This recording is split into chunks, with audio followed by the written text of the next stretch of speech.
우리 주님의 크신 은혜가 이 시간 예배하는 저와 여러분 우리 모두와 함께 하시기를 주님의 이름으로 간절히 축복을 드립니다. 오늘 사도행전 세 번째 시간인데요. 우리 안에 진정한 영적인 회복과 부흥의 역사가 있기를 기대하는 마음으로 오늘 전후좌우 바라보시면서 이렇게 인사하면 좋겠습니다. 성령의 은혜가 충만하길 바랍니다. 인사하겠습니다. 성령의 은혜가 충만하길 바랍니다. 아멘. 예, 감사합니다. 오늘 본문은 우리가 잘 아시는 오순절 마가 다락방에 기도하던 120문도의 기도대원들 위해 임했던 성령의 사건을 다루고 있습니다. 호련히 하늘로부터 급하고 강한 바람 같은 소리가 있어 그들이 앉은 온 집에 가득하며 마치 불의 혀처럼 갈라지는 것들이 그들에게 보여 각 사람 위에 하나씩 임하여 있더니 이렇게 말씀하죠. 오늘날 우리 기독교 교리들 여러 가지가 있는데 그 중에서 가장 뜨거운 주제 중에 하나가 있다면 바로 이 성령론입니다. 성령론. 특별히 우리 한국교회가 이 성령론에 대해서 이야기하는 부분들이 굉장히 활발하게 논의들을 하고 있는데 한 가지 아쉬운 부분이 있어요. 오늘 말씀에도 나오지만 성령의 사역을 단순하게 이렇게 방언이라든지 또 예언이라든지 성령 세례라든지 이런 어떤 특별한 체험으로만 연결을 좀 시키려고 하는 경향이 지금까지 우리 한국교회 안에 좀 있어 왔습니다. 그러다 보니까 뭐가 문제냐, 마치 성령은 이꼬르 뭐 방언 아니면 뭐 성령 세례 이렇게 뭐 특별한 은사 체험 이런 식으로 아예 공식을 만들어 버리는 거예요. 그러니까 성경을 좀 전체적으로 이해를 해볼 생각도 하질 않고 그냥 성령은 그런 거 아니야? 성령은 영적 체험 뭐 이런 식으로만 얘기를 하니까 마치 이제 그쪽 한 조금 거리가 있는 분들 같은 경우는 아예 성령의 시옷자도 입 밖으로 내려고 하지 않는 터부시하려고 하는 이런 좀 어이없는 현상들이 우리 한국 기독교 역사 가운데 있습니다. 그리고 이제 더 나아가서는 이제 그쪽 부분을 더 특화시켜가지고 아예 이제 교단이 만들어지기도 하고 이제 그러다 보니까 더더욱 이거는 그쪽 교단에서만 얘기하는 것들이야, 그 교리들이야. 우리는 그쪽 교단이 아니니까 얘기하면 안 돼. 뭐 마치 이런 식으로 이거는 정말 하나님의 그 무한하신 섭리와 그 하나님의 신비로운 세계를 인간의 머리로 그냥 재단해가지고 아주 좁게 만들어버리는 아주 큰 어리석은 그름을 범하게 되는 그런 일이다라는 걸 먼저 처음에 말씀을 드려야 됩니다. 물론 그렇다고 해서 그러면 방언도 아니고 성령 세례도 아니고 은사 체험도 아니냐, 그게 아니라 그런 건 당연히 우리가 성령을 사모하면서 받을 수 있는 선물이고 나타나는 현상일 수 있고 진동도 일어나잖아요. 기도하는 가운데 그런 것들이 다 하나님께서 주신 선물들인데 성경을 좀 전체적으로 구약과 신약을 좀 통합적으로 이렇게 볼 필요가 있다, 그 말씀을 드리는 거예요. 그러면서 여러분께 질문 드리는 것은, 여러분께 한번 생각을 해보시라고 질문 드려보는 것은 이런 건데, 만약에 오순절 마가의 다락방에 성령이 임했다, 이건 이제 신약 초대교회 때 이야기잖아요. 그러면 구약 시대에는 성령이 없나? 구약 시대에는 그러면 성령의 강림 같은 거는 있지도 않는가? 이런 질문을 한번 들어보면 어떻게 생각을 하세요? 우리가 성경을 구석구석 살펴보잖아요. 그러면 구약 성경에도 성령이 계시다는 증거가 너무나 많이 증언이 되고 있어요. 근데 사람들은요, 그러면 신약 오순절날 내는 성령 강림하고 구약에 그런 성령의 사건들이 있다고 하는데 그것들은 다른가? 같은가? 이렇게 비교하면서 얘기하기도 합니다. 그래서 여러분들, 제가 오늘 드리고 싶은 말씀은 구약에서부터 하나님께서 말씀하시는 이 성령의 이해에 대한 부분이 우리가 부족하잖아요. 그러면 신약 오순절 마가의 다락방에 내렸던 성령 임재 사건이 이렇게 제한적이고 개인적인 영적 체험으로 밖에는 국한하지 않는 이런 우를 우리가 범할 수 있다는 사실을 여러분들 기억하시기를 바랍니다. 그래서 오늘 제가 서두에 구약의 성령론을 좀 먼저 말씀을 드리려고 하는데, 가장 핵심적인 게 뭘까요? 바로 창조의 영이세요. 창조의 영입니다. 성령, 구약의 성령은 창조의 영이에요. 성경은 이걸 분명히 증언하고 있는데, 우리가 너무 잘 아시는 창세기 1장 2절에 보면 이렇게 나와 있어요. 하나님의 영이 수면 위에 운행한다고 그랬어요. 여기서 하나님의 영이 뭐예요? 이게 바로 성령인데 이게 히브리 원어로 하면은 루아흐라고 합니다. 루아흐. 여기서 흐 발음할 때는 목구에 있는 가래를 다 끌어올려서 발음하는 이렇게 한번 해보시면 좋을 것 같아요. 루아흐 이런 한번 해보실까요? 루아흐. 맞아요. 그게 정확한 발음이에요. 히브리어 발음 중에 그냥 우리는 흐 해가지고 히읗자 루아흐 이렇게 하는데 그게 아니라 히브리어는 루아흐 이렇게 아주 강하고 세게 발음하는데 이것이 바로 바람이라는 뜻이고요. 호흡, 생기 이런 뜻이에요. 또 운행한다 그랬는데 운행을 뜻하는 단어는 라프 이렇게 얘기하거든요. 라프. 이 말은 독수리가 하늘에서 이렇게 맴맴 돌잖아요. 돌면서 혹시 우리 새끼를 공격하는 적은 없나? 또 먹을 거는 없나? 이렇게 늘 자기 그 새끼, 자기 자식을 보호하고 이렇게 안전하게 해주기 위해서 독수리가 위험을 나타내면서 하늘에서 빙빙 도는 것처럼 성경에서 이 단어를 쓸 때는 하나님께서 그 자녀들을 이렇게 보호한다라고 하는 그런 의미가 담겨져 있어요. 즉 이처럼 하나님의 영증 성령은요. 혼돈, 어둠, 혼돈 가운데에서 하나님의 창조의 질서를 이끌어냈던 창조 사역에 깊이 개입했던 것을 깨달을 수 있어요. 그러니까 여러분 성령은요 창조의 영인 것을 기억하셔야 돼요. 실제로 시편 104편에 보면 이런 말씀이 있어요. 이런 말씀이 있어요. 주의 영을 보내어 그들을 창조하사 지면을 새롭게 하시나니. 또 욥기 33장에도 이런 말씀이 있어요. 하나님의 영이 나를 지으셨고 전능자의 기운이 나를 살리셨다. 또 시편 33편 6절에는 여호와의 말씀으로 하늘이 지음되었으며 그 만상을 그의 입 기운으로 이루었다. 여기서 입 기운이 바로 아까 말씀드린 루아흐가 되는 겁니다. 두 번째로요. 이 성령님은 창조의 영이라고 말씀드렸잖아요. 두 번째는 뭐냐면 보존의 영이세요. 보존의 영. 보존이란 말이 이렇게 지킨다는 거잖아요. 우리 것들을 지킨다. 잘 지켜내는 것. 잘 관리하고 지키는 것. 이런 의미인데 바로 이 구약에서의 성령은 창조의 영일 뿐만 아니라 피조세계, 하나님께서 만드신 이 온 우주의 창조세계 있잖아요. 이 자연세계, 피조세계. 이 피조세계를 잘 보존하는 그런 역할을 하는 거예요. 우리 어제 토요일 날 이제 청소년 예배 드리는데 이번 달의 주제는 과학과 신앙이에요. 과학과 신앙. 그래서 창조와 창조론과 진화론이 과연 부딪히는 내용이냐? 뭐 이제 이런 거 막 이렇게 얘기하는데 우리 청소년들 부딪혀요? 안 부딪혀요? 정확하게 알고 있어요. 이게 부딪히는 게 아니거든요. 하나님의 놀라우신 창조의 세계 가운데 하나님께서는 그 피조 세계들을 잘 보존하게 하시고 잘 관리하기를 원하시는 거예요. 그 역할로 우리 인간을 세웠고 또 운행하시는 성령을 통해서 그 일들을 감당하게 하시는 건데 바로 그 하나님의 영이 피조 세계를 잘 보존하게 그렇게 하는 거예요. 우리는 그 역할을 받아서 잘 이것들을 청지기로서의 사명을 감당해야 되는데 우리가 그걸 잘 못했던 거잖아요. 그래서 이렇게 자연이 아파하고 신음소리를 내고 파괴가 되고 그래서 우리가 지금 이 생태계 파괴 문제가 상당히 심각한 문제가 되게 된 겁니다. 우리 모든 인간은 그리고 이 땅에 있는 모든 피조물들은 다 이 호흡하시는 이 루아흐 성령 안에서 숨을 쉬고 존재를 하게 된다라고 하는 그 얘기죠. 이 말은 뭐냐면 마치 공기를 생각하시면 좋을 것 같아요. 공기. 우리가 눈에 보이지는 않지만 공기가 없다 이렇게 얘기할 사람은 단 한 사람도 없거든요. 우리가 공기가 있기 때문에 숨을 쉬고 내뱉고 하는 거잖아요. 살아있는 거잖아요. 그거 마찬가지예요. 루아흐라고 하는 거 바로 이 하나님의 숨인데 이 숨이 걷어지면 하나님께서 걷어가시면 그러면 어떻게 되겠어요? 우리의 모든 생명, 이 땅에 있는 모든 피조물들은 다 그 생명이 끝나는 거예요. 그 시편 104편에도 보니까요. 주께서 낯을 숨기신즉 얼굴을 숨기신즉 그들이 떨고 주께서 그들의 호흡을 거두신즉 그들은 죽어 먼지로 돌아가나이다.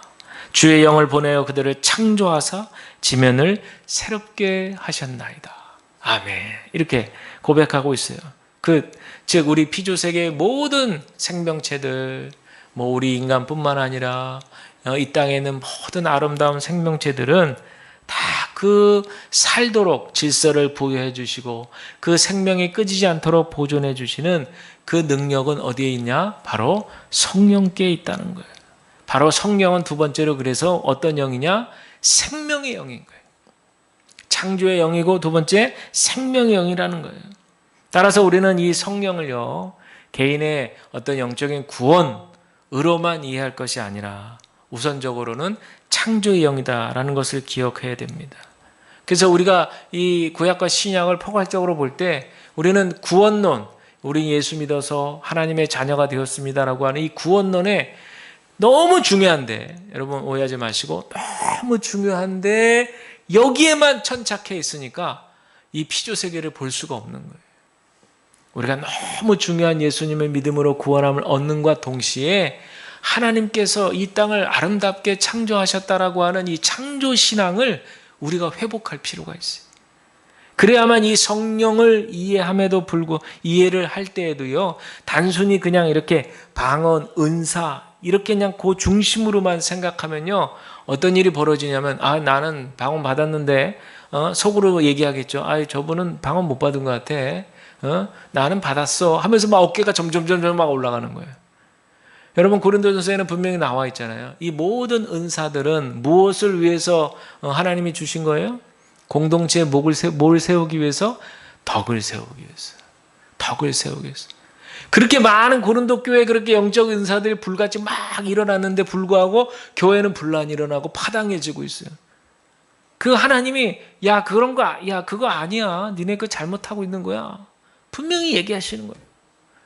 그 모든 아름다운 은사들을 주신 이유는 뭐냐면 서로 섬기고 서로 세워주고 아름다운 공동체를 이루라고 그렇게 하신 거예요. 그래서 믿음, 소망, 사랑 이 세 가지는 중요한데 그 중에 제일은 뭐라고요? 사랑이라. 그렇게 결론을 내리는 거잖아요. 결국 교회는 예수 그리스도의 십자가의 그런 사랑으로, 예수 그리스도의 그 은혜의 사랑으로 그렇게 해서 우리가 구원함을 얻었다면 영적으로 은사도 선물 받고 모두 받고 하면서 우리가 특별할 수 있겠지만 중요한 건 교만해지면 안 되는 거죠.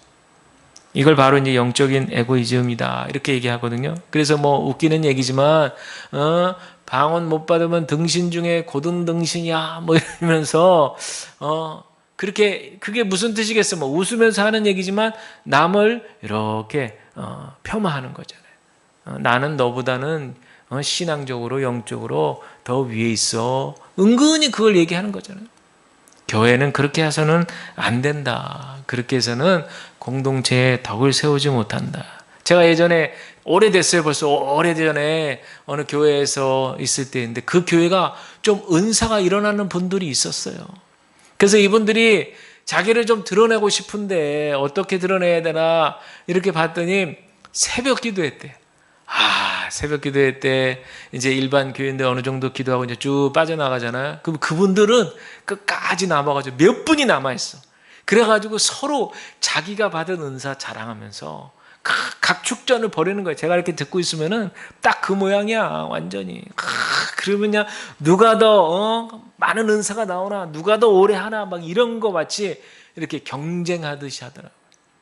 그래서 참 그런 거 보면 참 열정적이다 이렇게 좋게 생각할 수 있어요. 열정적이고 참 하나님 너무 사랑한다 이런 모습이 보이지만 또 한편으로는 좀 아쉽다.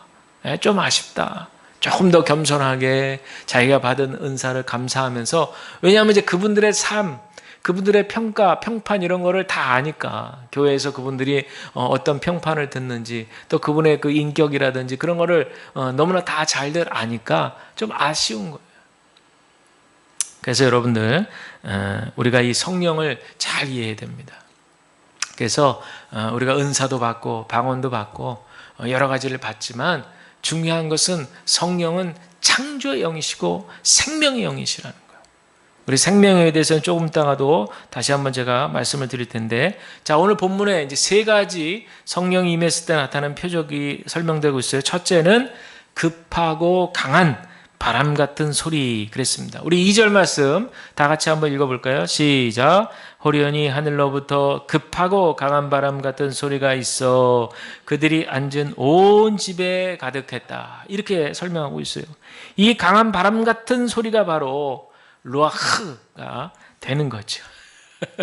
또 우리 에스겔 37장에 나오는 마른뼈 골짜기 여러분 기억나시죠? 완전히 죽었던 마른뼈 골짜기가 생기가 불어넣으니까 따닥따닥 서로 맞춰지면서 그렇게 군대가 되는 것처럼 바로 이것을 누가복음 또 사도행전을 기록한 누가는 강조하고 있는 거예요. 즉 영적으로 죽었던 이스라엘 백성들, 율법으로 죽었던 이스라엘 백성들을 다시 생명으로, 다시 신앙의 본질로 성령의 기운으로 회복되게 하는 것을 바로 강조하기 위해서 이 사도행전 2장이 기록되었다, 이렇게 보여집니다. 여러분, 우리 예수님도 니고데모와의 만남 가운데에서 이렇게 말씀하시잖아요. 요한복음 3장 8절에 보면 바람이 임으로 불매 네가 그 소리는 들어도 어디서 와서 어디로 가는지 알지 못하니 성령으로 난 사람도 그러하다 그랬어요. 여기서 바람이라고 하는 것이 바로 생명을 불어넣는 그런 창조의 신비를 가르치면서 동시에 하나님의 어떤 주권적인 역사를 얘기합니다. 그래도 급하고 강한 바람은 힘을 상징하는 거죠. 힘. 그러니까 주권적인 역사가 강력한 힘을 가지고 그렇게 밀어붙이는 어떤 그런 힘을 얘기합니다. 두 번째는 3절에 보니까 마치, 우리가 함께 읽을까요? 시작. 마치 불의 혀처럼 갈라지는 것들이 그들에게 보여 각 사람이 하나씩 임하여 있더니 아멘 그랬잖아요. 세례 요한도 누가복음 3장에 보면 나는 물로 세례를 베풀지만 예수님은 성령과 불로 세례를 베푸실 것이라 이랬어요. 거기도 이제 불이 나오고 지금 읽은 부분도 불이 나오는데, 여러분 성경에서 불은 심판을 얘기합니다. 또 정화, 깨끗하게 하는 정화를 의미해요. 그래서 아까 첫 번째 바람, 2절의 바람, 또 3절의 이 불, 이것들을 한번 조합을 해보면 여러분 구약의 시내산을 한번 연상해 보세요. 시내산에 이스라엘 백성들이 모세와 함께 이제 그 십계명을 받으러 올라갈 때 모세는 올라가지만 이제 이스라엘 백성들은 저 밑에서 기다려야 됐잖아요. 굉장히 그 분위기를 한번 연상해 보시면은 우레와 번개와 빽빽한 구름, 그리고 불 가운데 나타나셨다. 이게 출애굽기 19장에 나와 있는 내용이거든요. 그리고 모세는 올라가지만 백성들은 그 밑에서 대기하고 있고 굉장히 그 엄습한 분위기를 느낄 수가 있는 거죠. 그 산에 백성들이 가까이 다가가면 그들은 어떻게 되냐면 죽음을 당하는 거예요. 마치 우리 지성소를 한번 생각해 보세요. 그곳에는 아무나 들어갈 수가 없는 거잖아요. 범접할 수 없는 바로 그곳이 지성소죠. 그런데 이제 오순절에 이 마가의 다락방에 뱉던 성령, 그 성령으로 인해서 이제 모든 죽을 수밖에 없는 죄인들, 백성들이 자유롭게 들어갈 수 있는 곳이 되었어요. 왜 그렇게 된 거예요? 우리 예수님께서 십자가에서 죽으셨기 때문에 이제 지성소에 가로막혔던 휘장이 다 찢어지고 이제 다 갈라지고 그리고 이제 통하게 되었다라고 하는 거 아니겠어요? 그게 바로 이제 심판의 불이 떨어진 것이 아니라 성령의 불이 떨어진 거예요. 은혜의 불이 떨어진 줄로 믿습니다. 우리 주님께서 대신 불심판을 받으셨기 때문에 우리는 그 예수님을 의지하고 이제는 담대하게, 우리 히브리서에 있는 말씀에 보면 담대하게 이제 하나님을 만나 배울 수 있는 은혜의 특권을 우리가 누리게 되었다. 그래서 바로 이 불의 혀라고 하는 상징은요, 하나님을 만나는 하나님의 계시적인 임재를 뜻합니다. 근데 임재라고 하는 것이 단순히 이렇게 임했다, 오셨다 이런 것만 얘기하는 것이 아니라 우리에게 나타나셔서 말을 거시는 것을 얘기해요. 말을 거시는 것. 시내산에서도 하나님이 불 가운데 말씀하시는데 백성들이 너무 두려워가지고 감당할 수가 없었어요. 그랬더니 백성들이 모세에게 뭐라고 얘기합니까? 출애굽기 20장 19절에 이렇게 나와요. 하나님이 우리에게 말씀하시지 말게 하소서. 우리가 죽을까 하나이다. 두렵습니다. 이런 거죠. 이게 바로 하나님께서 시내산에서는 돌판에 새긴 율법을 통해서 십계명을 통해서 한 달이 건너서 과정을 거쳐서 그래서 백성들은 하나님의 뜻을 알게 됐던 그 시대는 그랬잖아요. 구약 시대에는 율법을 통해서만 이게 하나님의 뜻이구나. 두려워 이랬거든요. 그런데 이 오순절에 임한 불의 현은 어떻습니까? 돌판이 아니에요. 십계명을 거쳐서가 아니에요. 돌판을 거쳐서가 아니에요. 이미 예수님께서 그 모든 심판의 불을 맞으셨잖아요. 그러니까 초대교회 교인들은 이제는 뭐 해야 되고 뭐 하지 말아야 되고 612개의 그런 율법 조항 거기에 얽어매여가지고 두려워 떠는 그들이 아니라 이제는 생명의 영으로 그 마음판에 새겨지는 새 약속의 말씀으로 그들은 받을 수 있게 되었다라고 하는 이것이 바로 우리에게도 적용되는 복음의 음성인 줄로 믿습니다. 이제 더 이상 두려움이 아니고 율법에 얽매여서 더 이상 이제 겁을 주는 백성들에게 겁을 주는 그런 두려움의 심판의 말씀이 아니라 이제는 성령의 기쁨과 담대함으로 이제는 그러니까 그렇게 되니까 초대교회 이제 2장 후반에 나오잖아요. 날마다 마음을 같이하여 어떻게 한대요? 성전에 모이기를 힘쓰고 집에서 누가 시키지도 않았는데 떡을 떼면서 기쁨과 순전한 마음으로 함께 음식을 먹고 나누고 하나님께 찬송을 부르고 말이죠. 어려운 이웃들을 돌보고 막 이런 일들이 누가 시킨 것도 아닌데 막 일어나게 되는 거예요. 왜 이런 일이 벌어지는 거예요? 율법에 얽매였던 그들이 이제 모든 심판의 불은 떨어지고 예수님으로 인해서 모든 심판의 그 모든 불은 다 제해지고 이제는 생명의 영으로 진정한 복음 안에서 자유의 영으로 이제는 아버지라고 부를 수 있는 특권을 가지고 하나님께 아빠 이렇게 부르면서 담대하게 나가는 거죠. 우리 아이들이 그냥 맨날 아빠 하고 저를 찾잖아요. 근데 만약에 어느 날 아버님, 물론 이제 그럴 수도 있죠. 아버님 이러면서 3번 아빠 부를 거를 다 모아서 한 번에 아버님 이리 하여 주시옵소서. 만약에 그럴 수도 있어요. 그럴 수 있지만 3번, 4번, 5번 아빠 하면서 자기들의 마음을 필요한 것들을 얘기했던 그때하고 그런 걸 다 줄여서 딱 한 번 격식을 차려가지고 아버님 아련하기를 원하옵나이다. 만약에 옛날에 조선시대처럼 그렇게 한다면 거리감이 느껴지는 거죠. 우리는 이제 하나님 앞에 나가는 것이 거리낌이 없습니다. 자식이 아빠에게 아빠 하고 편안하게 부르면서 다가갔던 것처럼 우리 또한 담대하게 우리 예수님께서 이뤄놓으신 그 십자가의 사랑으로 우리도 하나님 아버지를 아빠라 부르시면서 우리의 모든 모습들을 다 드러내놓고 만나시는 주의 축복이 있기를 간절히 축원을 드립니다. 세 번째는 방언이죠. 방언 4절 말씀 우리 같이 읽어볼까요? 시작. 그들이 다 성령의 충만함을 받고 성령이 말하게 하심을 따라 다른 언어들로 말하기를 시작하니라. 아멘. 이 말씀 구약과 잘 비교하셔야 돼요. 오늘은 구약과 신약을 잘 비교하는 거예요. 창세기 11장에 보면 무슨 사건이 나와요? 바벨탑 사건이 나옵니다. 그 당시에는 한 언어였잖아요. 그랬는데 인간들이 욕망을 가지고 하나님과 같아지고 싶어서 뭘 했어요? 바벨탑을 착착착착 쌓았어요.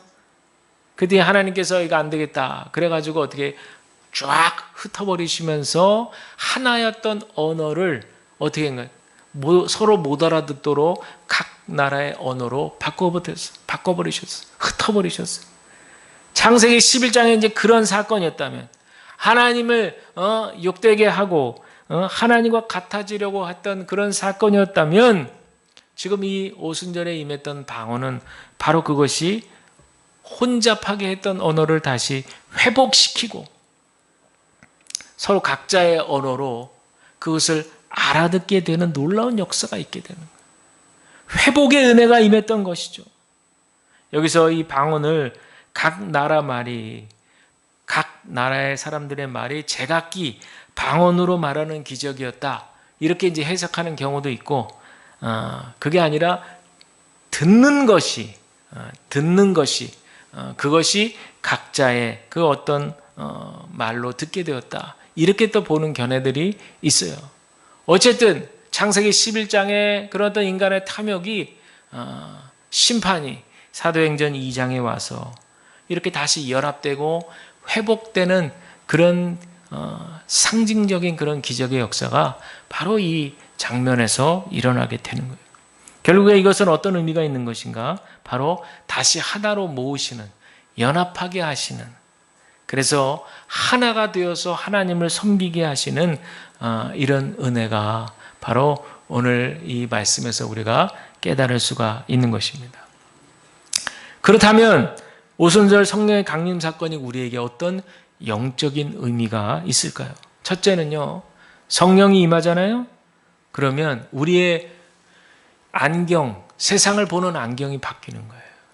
세상을 보는 안경이. 예전에 꼈던 안경으로는 육신의 정욕, 안목의 정욕, 이생의 자랑만 보이는 거예요. 그리고 그냥 물질의 유혹 속에 허덕허덕거리면서 그렇게 살고, 명예와 성공을 지향하면서 살고, 우리 주변에, 우리 아까도 얘기 나눴지만, 우리 주변에 믿지 않은 분들 가운데 그런 분들 투성이잖아요, 투성이.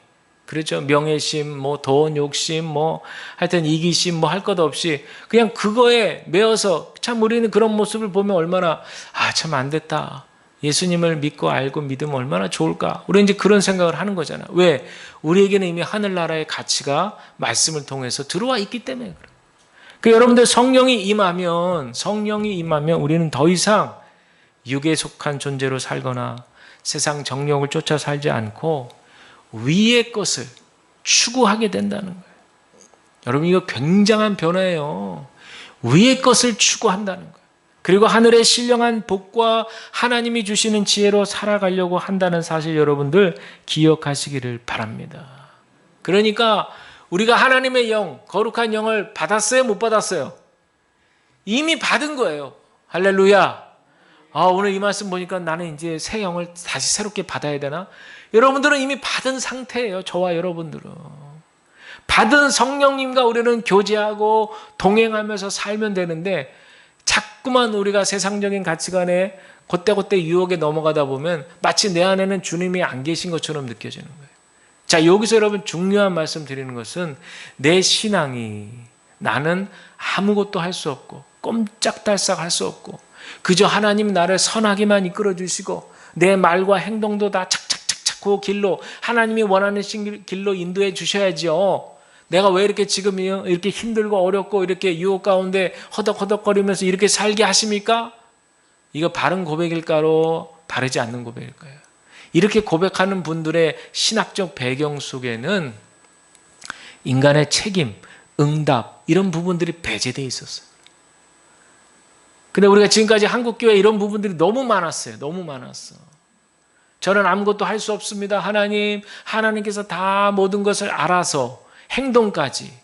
물론 우리가 선제적인 은총과 은혜를 받으니까 아무것도 우리가 할 수 없죠. 회개할 뿐이고 하나님께 의지할 뿐이고 은혜를 받을 뿐이고 그래서 우리가 하나님의 자녀된 것을 감사할 뿐이고 찬송할 뿐이지만 하나님은 우리를 기계로 만드셔가지고 자, 다음은 1번으로 가라, 2번으로 가라, 너는 3번으로 가야 된다. 이렇게 하시는 분이 아니에요. 하나님은 우리와 인격적으로 교제하기를 원하시는 거예요. 그러니까 우리가 때로 하나님의 뜻 거스르고 우리 생각대로 하려고 할 때 하나님이 급하게 막으실 때도 있지만 대부분은 어떻게 하세요? 허용하시는 거예요. 이스라엘 백성들을 보세요. 하나님 보실 때 저놈 자식들 진짜 저렇게 가면 안 되는데 하는데도 광야 38년을 그대로 허락하신 거예요. 안타까웠으면 그놈들은 그냥 한꺼번에 확 들어가지고 한번 막 터시든지 말이야. 정신없게 만들든지 말이죠. 그래서 정신 차려 이놈들아 해놓고서는 그냥 가나안 땅에다 탁 갖다 놓고 끝! 이러시면 얼마나 편해요 그냥. 근데 하나님은 그런 분이 아니에요. 하나님은 인격적인 분이에요. 우리를 너무나 존중해 주시는 분이에요. 사랑해 주시는 분이에요. 그래서 우리가 하나님과 계속 영적으로 교류를 해야 되는데 마치 우리 안에 하나님의 영이 안 계신 것처럼 우리는 하나님 어디 계세요? 하나님 도대체 뭐하고 계시는 거예요? 하나님 제가 지금 사망의 음침한 골짜기로 가고 있잖아요. 안 보이세요? 이러면서 탄만하고 있다는 거죠. 결단과 응답과 책임은 우리 안에 성령님, 하나님의 영이 살아계심을 믿을 때, 내 안에 살아계심을 믿을 때 그 하나님께서 우리에게 그런 믿음의 결단을 할 수 있는 힘을 주신다는 사실을 여러분들 기억하시기를 바랍니다. 그래서 드리고 싶은 말씀은 하나님의 사랑을 늘 기억하라는 거예요. 하나님의 사랑. 하나님이 나를 사랑하시지. 이 사랑을 늘 기억하라는 거예요. 우리가 세상을 이길 힘은 하나님의 사랑밖에 없잖아요. 그걸 자꾸만 잊어버리니까, 그러니까 하나님이 안 계신 것처럼 느끼게 된다라고 하는 거예요. 사랑하는 우리 모든 성도님들, 우리 주양교회 식구들에게는 바로 이미 우리 안에 찾아오신 성령님, 하나님의 영, 이분은 창조의 영이시면서 회복의 영이시면서 우리를 보존하시는 영이라는 사실을 여러분 기억하세요. 그러니까 우리는 인격적으로 우리 안에 찾아와 계신 성령님, 하나님의 영과 말씀과 기도를 통해서 계속해서 교류와 교제를 나누시면 되는 거예요. 그러면 하나님이 그래 힘들지, 도닥거려 주시기도 하고, 그래 조금만 더 참아라, 이렇게 권면도 주시기도 하고, 다 뜻이 있단다, 이렇게 또 말씀해 주시기도 하고 말이죠. 무엇보다도 온 우주를 창조하신 그분이 위로해 주시는 위로는 절대 진리의 위로이기 때문에요, 우리의 삶이 깨끗한 영으로 해결된다는 사실을 여러분들 기억하시기를 바랍니다. 두 번째로 이 성령 강림이 우리에게 주는 영적 의미는 뭘까? 율법을 완성으로 오신 예수님의 말씀이 우리들 가운데 깨달아지고 적용되어지는 사건이라는 거예요. 여러분, 저와 여러분들 말씀 꾸준히 읽으시잖아요. 들으시고 또 필사도 하시고 하지만 여러분 다 경험해 보셔서 하지만 성령께서 역사하시지 않으면 말씀이 깨달아지질 않아요. 그렇죠? 그냥 기계적인, 필사 같은 경우는 그냥 기계적인 손노름에 불과한 거예요. 그런데 어느 순간에 필사하면서 성령께서 딱 마음에 깨닫게 하는 때가 있어요. 맞아, 이 말씀. 통독도 마찬가지예요. 통독, 저도 뭐 여러 번 통독해봤지만 통독에만 의미를 두잖아요. 빨리 읽어가지고 끝내야지. 이러면 진짜 귀신같이 읽을 수 있어. 정신없이. 그러면 읽고 나서도 무슨 말이야 도대체. 통독하고 나서도요, 머리가 띵하고 그냥 통독했다는 것밖에는 와닿는 게 없어요. 제가 요즘에도 이제 성경 매일 읽으려고 그러는데 하루에 이제 10장씩 그렇게 성경을 읽어요. 그러면 이제 10장씩 읽잖아요. 그러면 쭉 이제 신약부터 읽는데 너무나 복음서, 예수님 말씀 너무나 잘 알잖아요. 야, 이거 다 아는 말씀이야. 빨리빨리 눈으로 팍팍팍 지나가요. 그러면 아무 깨달은 바가 없어요. 아무리 아는 말씀이고 읽었던 말씀이라도 다시 한번 순간순간 그 한 글자 한 글자 읽어갈 때 또 그 행간 안에서 하나님께서 뭔가 말씀하시는 부분이 없지 않을까, 이렇게 기대하는 마음으로 읽다 보면 어느 부분에서 확 와닿게 돼요.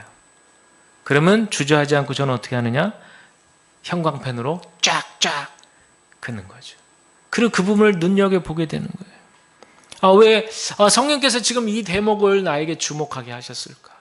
분명히 거기에 의미가 있다라는 거예요. 저 여러분들, 성령이 임하면요, 우리가 말씀을 통해서 하나님과 교제하는데 반드시 깨닫는 영을 허락하신다는 사실을, 그리고 그렇게 깨달아져야만이 우리 안에 있는 갈라지게 하는 염려와 근심들을 확 몰아내게 하는 힘이 된다는 사실을 저와 여러분들 기억하시기를 바랍니다. 그렇다면 이제 마지막으로 정리드리면서 성령이 임하는 교회는 어떤 교회인가? 첫째는 성령이 임한 우리 모두, 우리 성도들 각 자신을 하나님께 매주의 예배 드릴 때마다 거룩한 산 제물로 드려지는 공동체가 바로 성령이 임한 공동체예요. 우리가 매 예배 때마다 영과 진리로 예배한다고 그러잖아요. 진리는 예수 그리스도, 우리가 딱 그 기초에 있어요. 예수님 믿는다. 그리고 그 기초 위에서 바람처럼 부는 성령님, 루아흐가 되시는 바로 성령님, 우리에게 생명을 주셔서 회복시키는 그 성령님의 운행으로 인해서 우리가 예배 가운데 이 한 주간 동안에 세상적인 생각으로 꽉 차 있던 것들을 다 이렇게 정으로 깨부순다 그러잖아요. 깨부수는 거예요. 깨부수는 거. 그런 막 지진 같은 역사가 예배 가운데 일어나는 거예요. 나 이 얘기는 좀 듣기 거북한데 막 그런 말씀이 들어와도 막 혼란스러운데 그때 성령님을 의지하면은 그 세상적인 또 혼돈스러운 그런 부분들이 쫙 몰아져 나가는 거예요. 그래서 여러분들 우리가 거룩한 산 제물로 하나님 저의 삶을 또 한 주간 드립니다. 이런 고백이 우리들 예배 가운데 일어나게 되는 줄로 믿습니다. 또 두 번째, 성령이 임하는 공동체는 어떤 공동체냐? 하나님의 말씀이 지금 이렇게 선포되면서 동시에 그 말씀이 우리 공동체에 실현이 되게 하는 공동체가 바로 성령의 역사예요. 여러분, 말씀이 없으면 성령의 역사도 없습니다. 그래서 교회는 하나님의 말씀이 흥왕하도록 해야 되는 거예요. 마지막 세 번째, 여러분, 성령이 임하는 교회는 어떤 교회냐? 기도가 살아있는 교회죠. 아멘이시죠? 기도가 살아있는 교회. 예수님이 세례 받으실 때도 성령이 임했죠. 그런데 복음서에서 여러 군데 기록하고 있는데 오직 누가의 기록에만 뭐라고 나와 있냐면 그때 예수님께서 기도하고 계셨다. 이렇게 기억하고 있어요. 여러분, 성령은 또 우리 성령님과 동행하는 것은 바로 기도 생활을 통해서. 오늘 우리가 합심 기도도 같이 나눴는데 우리 함께 뜨겁게 기도하면서 또 우리 각자의 자리에서 또 우리가 간절한 마음으로 기도하면서 그러할 때 바로 우리 안에 성령께서 살아 역사하시는 것을 체험하게 된다는 사실을 저와 여러분들 기억하시기를 바랍니다. 바라기는 우리 모두의 삶이 또 우리 주양교회 우리 공동체가 성령의 역사하심으로 하나님의 나라와 그 뜻을 이루어 나가게 되기를 주님의 이름으로 간절히 축복을 드립니다.